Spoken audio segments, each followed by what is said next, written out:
Hello, welcome back to the Ruck March. If you joined me last week, I was introducing myself and this channel and explaining what the Ruck March meant to me. And as I promised you guys, I was going to do this every week for you just to let you know that I have your back. I'll do whatever it takes. If you need anything from me, let me know.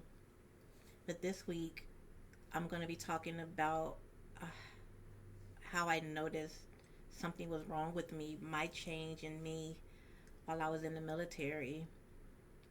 And part of the reason why I'm doing this from, like I said last week, how some weeks back I heard about Veteran Suicide Awareness Day and how upsetting it made me, how upset it made me. And I just couldn't believe that this country decided to give us a day to think about all the service members still serving, veterans still serving. Give us that one day that I didn't even know existed until I heard it on the news. And I was just like, wow, this is kind of sad. And then I thought to myself, like, I got to put myself out there to do something because as much as I love my military, go Army, I want to do something. If this goes nowhere, I just want it to be out there to let you guys know that you're not alone in this fight. I'm in the battle. I'm in the trenches with you. I'm still in therapy. It's working as long as I keep on doing the work. But this week, I'm going to talk a little bit about how I noticed a change in me while I was on active duty. And like I said, some of the things might be triggering to you, whoever may be watching or joining me. Let me know, or you don't have to stay and watch the video. But I just want to be honest and open with you guys. If I'm asking you to go out there and seek help, I just want to be honest with you.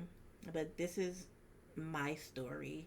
I'm not going to go in depth, too in depth, but this is me letting you guys know, and girls, gals, soldiers, service members, know that it's okay to ask for help before it's too late because I was there a couple of times.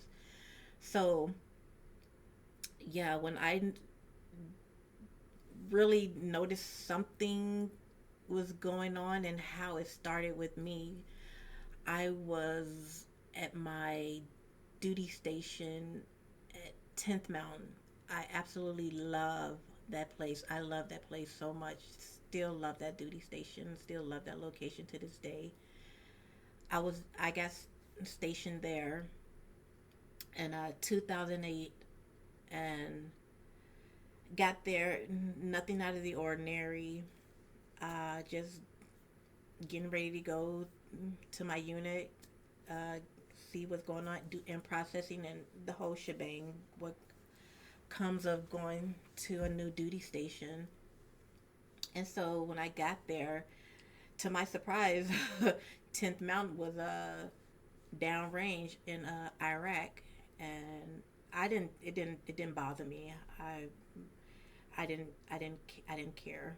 Um, the retention guy who was asking me to pick somewhere to go, I kept on saying I want to go to 10th Mount. I want to go to Drum, and he was like, "Are you serious? You want to go to Drum?" I was like, "Yeah, I want to go to 10th Mount." He said, "You know that place deploys a lot." I said, "I know about them. I just want to go there. I just wanted to say that I stepped foot on 10th Mount in 10th Mount. I just wanted to be part of that division."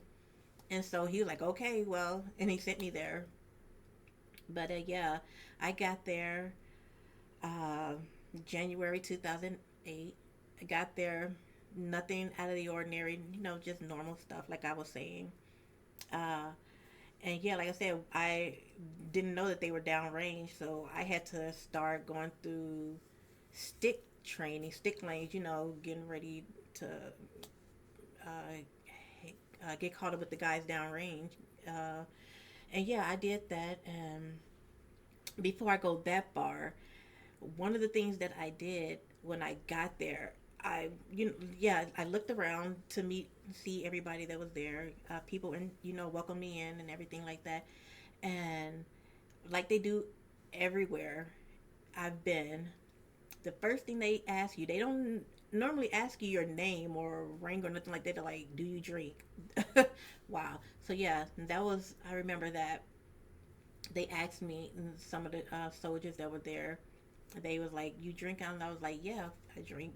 So they was like, "Hey, we do this after formation at the at EOD end of day, uh, and we just hang out, link up or whatever, hang out. Everybody do that, go to the barracks and chill or whatnot." I was like, "Okay, cool." Cause I'm like new here, they're welcoming me in, and I didn't think anything of it. So, like I said, the days were long there because we were getting ready to um, head out after going through getting mobed up or whatever.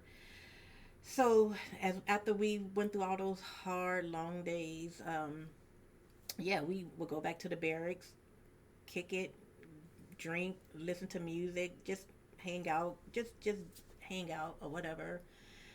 Nothing, nothing out of the ordinary from what I was thinking. And then, yeah, I noticed a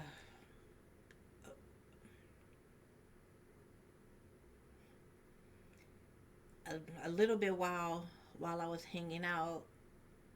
Uh, at the end of the nights of hanging out, I would somehow find myself in this one barracks room where the party started at, and things were different. Things were different, and I knew something was wrong, but I I was just thinking like I no this no. So I kept on. I kept going with going on with the training, showing up for PT, uh, hanging out after work. This went on for about I left on Valentine's Day, so this this went on for almost a little over a month, and yeah, something wasn't right. And in the midst of that, I had a friend that kept on saying some stuff about a particular individual, and everybody we walking, down the road on base, and never thought anything of it. Everybody was just laughing and like ha ha ha.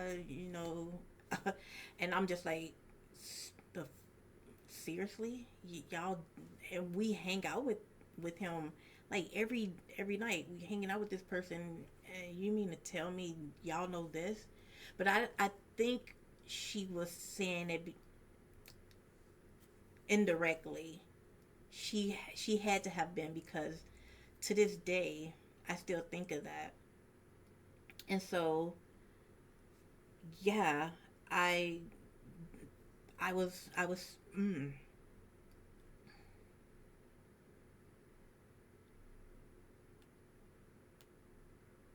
was sexually assaulted.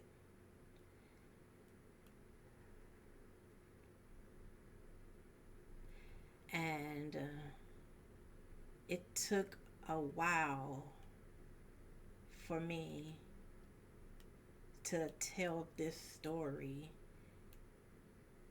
I was I went on to deploy, met up with my division. I wasn't afraid. I had to keep my head in the fucking game.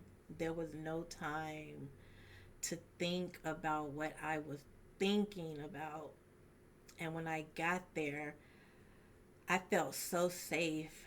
I felt so safe, but I was in this office. I was in this shop, and my God, I wanted to, I wanted to tell somebody what I thought was happening with me, what was going on with me, but I was so afraid.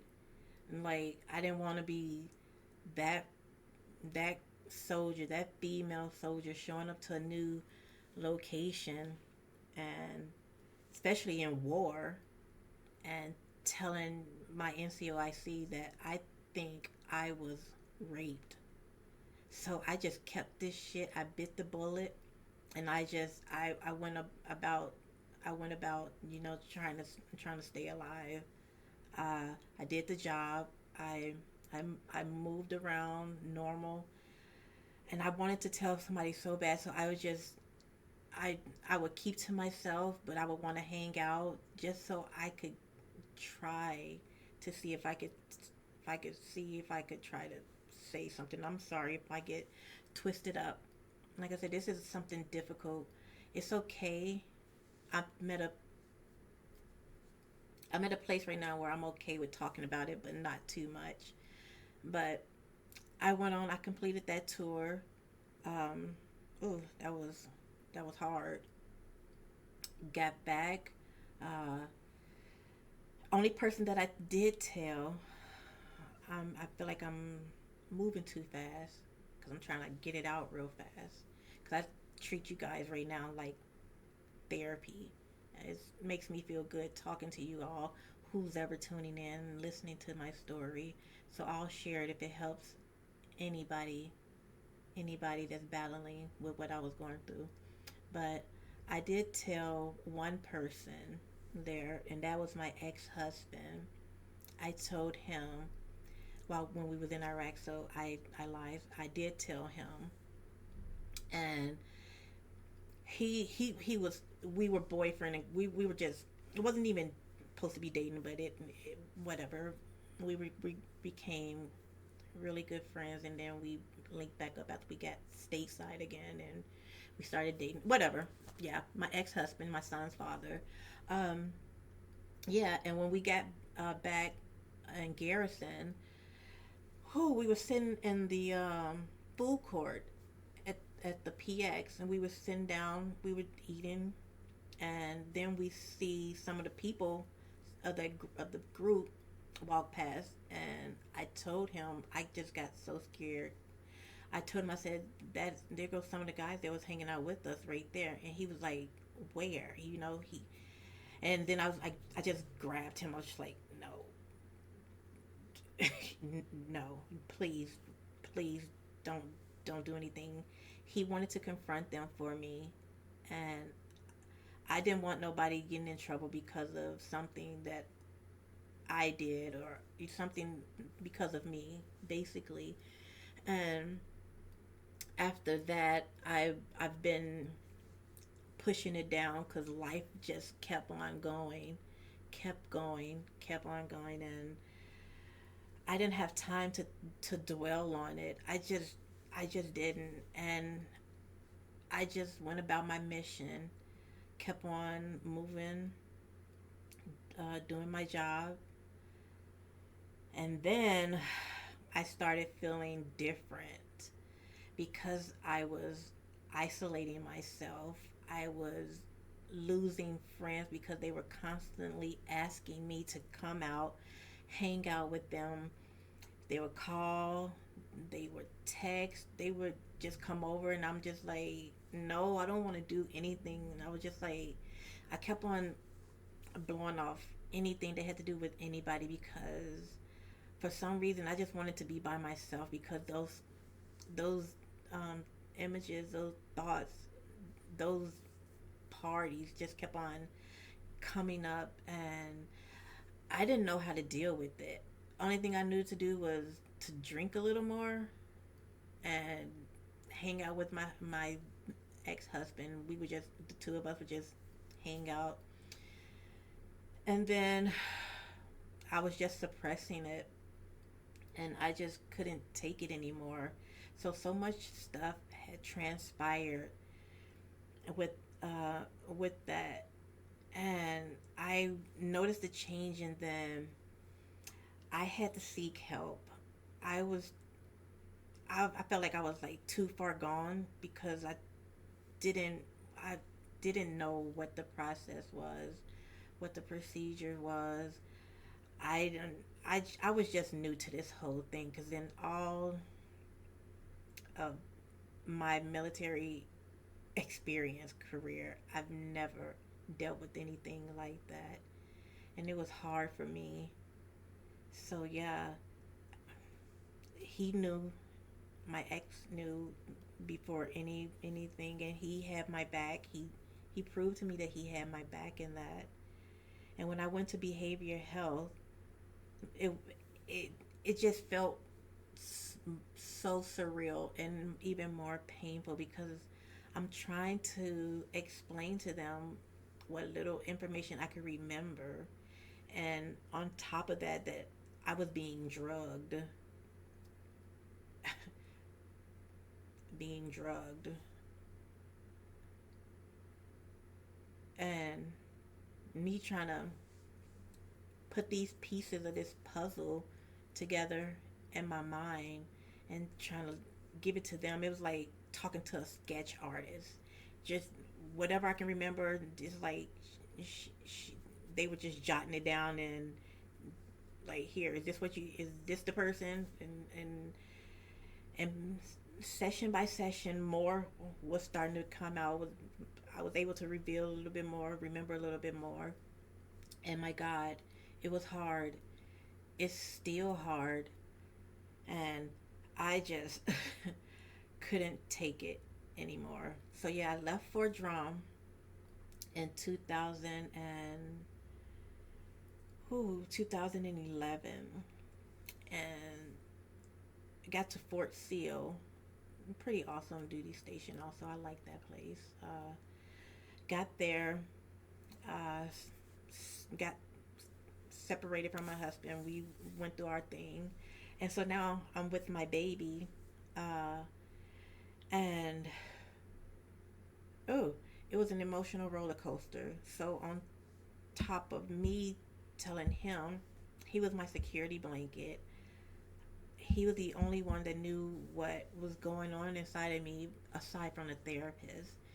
So he's out in the world. I didn't know what he was going to do with that information. I was so scared. So one, oh my God,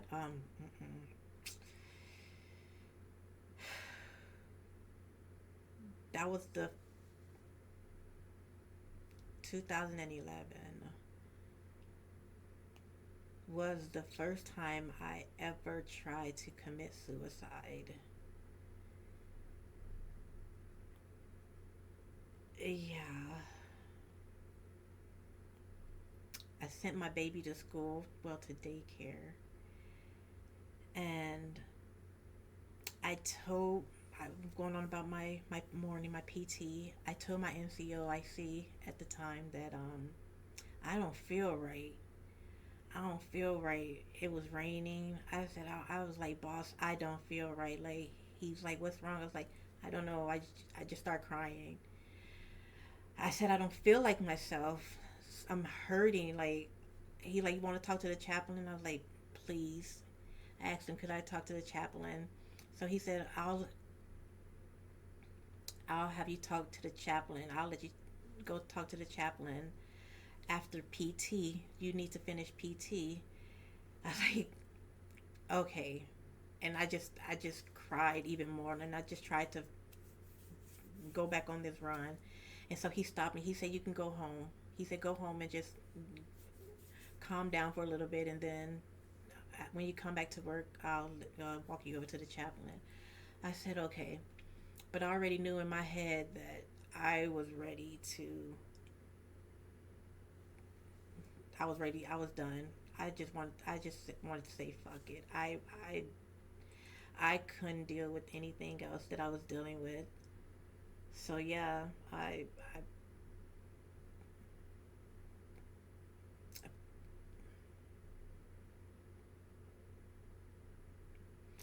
put the gun to my mouth, in my mouth, pulled the trigger,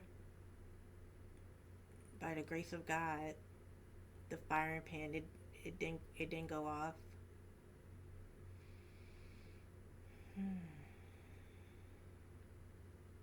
So on the side of me, I looked at it and I was like, damn, it's brand new. Brand new, never fired before. Fresh, fresh. Set it down, listen to the thunder outside, and on the side of me, because I'm sitting on the side of my bed, and on the side of me was baby squirrels, one of his little bitty blankets, because he was still sleeping with me, and I just picked it up, and I just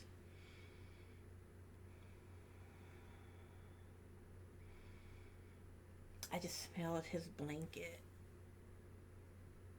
and I just pictured that little bitty face, that little bitty face being left without a mom, and what he would have done when he got older.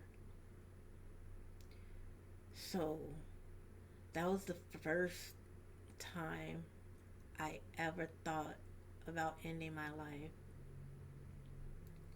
And I asked for help, and I got pushed away to be left alone, knowing that what I wanted to do was kill myself because I still didn't know how to tell nobody else about this.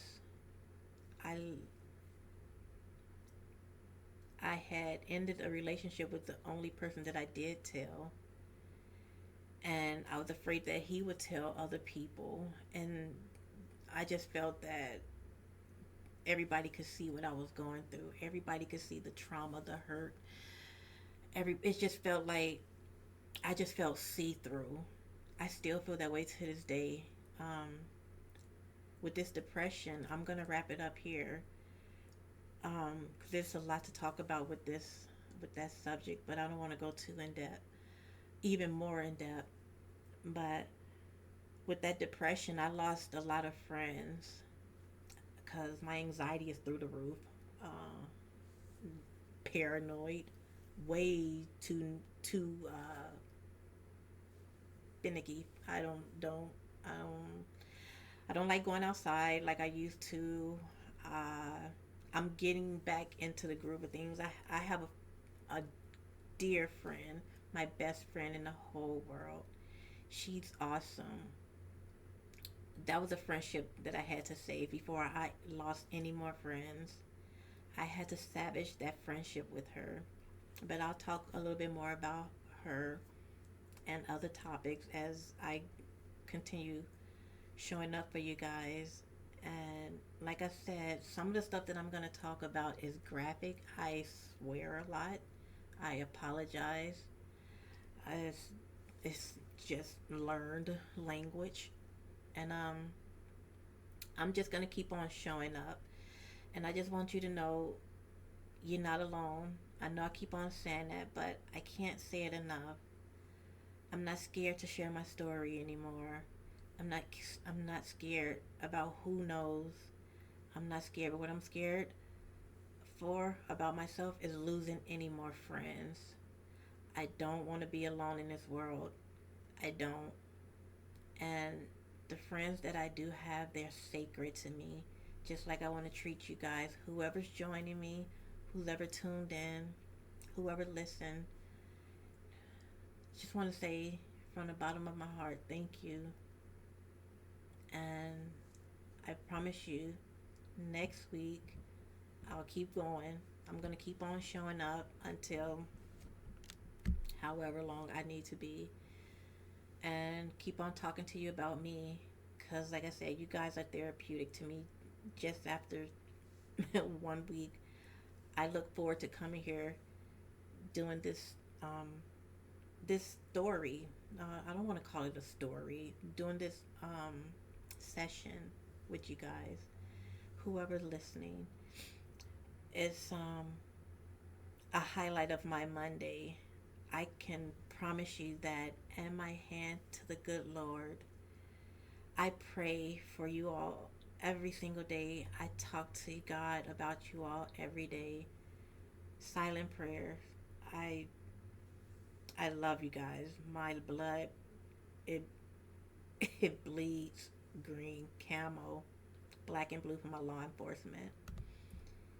Just stay in the fight. Talk to somebody if you have them. Reach out. And if you can't afford counseling, hell, I'll pay for a session just so you can get whatever's off your chest. Just seek help. It's out there. And if there's anything that I could do, I'll try to do. But please reach out. And until we talk again next week, you all please be safe. Talk to someone if you need to. Reach out to the Veterans Crisis Hotline. Like I said, I vouch for them. They've they've come through a number of times for me, and I'll come back to you next week with another part of me. I'm gonna give you parts of me, not in an hour, but as much as one person can sit through. And yeah, thank you for joining me, and I'll talk to you all again Monday. Be safe, battles. God bless.